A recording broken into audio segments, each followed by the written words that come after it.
I'd now like to hand over to the Ambassador of Sri Lanka. On a personal note, I should like to thank the Ambassador for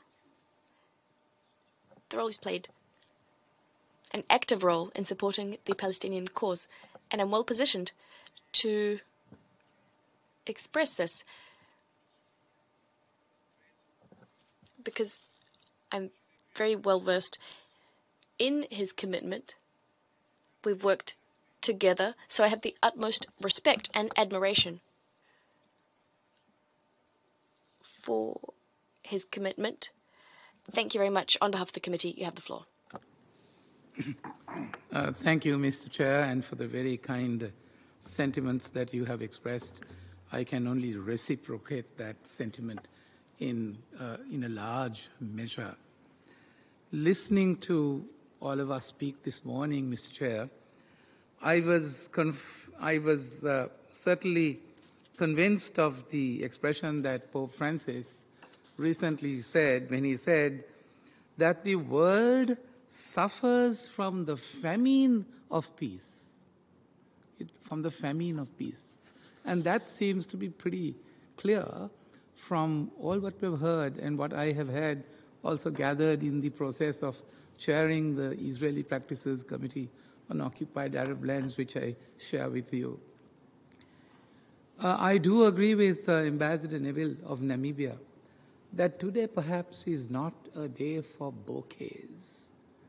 That's quite true.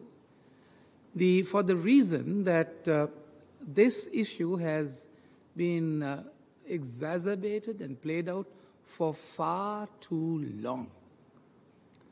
And it's really an indictment of all of us of the international community that we have not been able to bring this to a mutually acceptable closure. So, Mr. Chairman, without saying anything more, I do not need any convincing because I've heard it for myself sitting on the committee with you. And I could only re-echo the sentiments that has been echoed here this morning. However, may I permit me the formality of thanking you for taking on this task once more and to assure you that Sri Lanka will be behind you fully in this task of our search for peace. I think Ambassador Mansour was pleased to give us a very short but comprehensive position with regard to the current position in Palestine.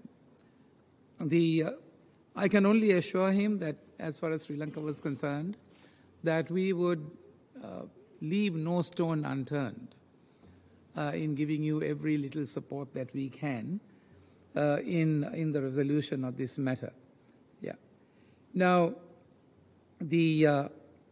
I can only perhaps, I would like to end up by these few words by simply saying, or perhaps virtually say a prayer, that we remember that the Holy Land or Palestine is a shared space, and pray to see the day that all peoples and religions will live there together in peace.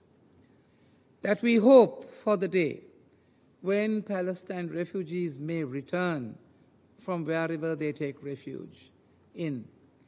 We pray that together with their Jewish neighbors, that they can rehabilitate their history and rebuild what could be the best place on earth, a place of many cultures and true equality.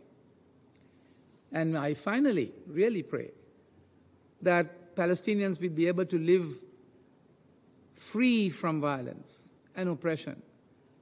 And we ask help from everyone in the international community to help us build bridges of peace for them. I thank you, Mr. Chairman. Your Excellency, thank you very much for your impassioned statement. A statement that was most eloquent. It's always very inspiring to listen to you, to hear you, and that is why we're so grateful to you for all of your work on the Israeli Practices Committee and beyond, everything you're doing for the Palestinian cause.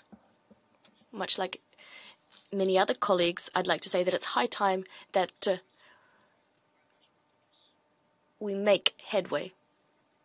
And we hope that with everybody's commitment, we can shift the paradigm and improve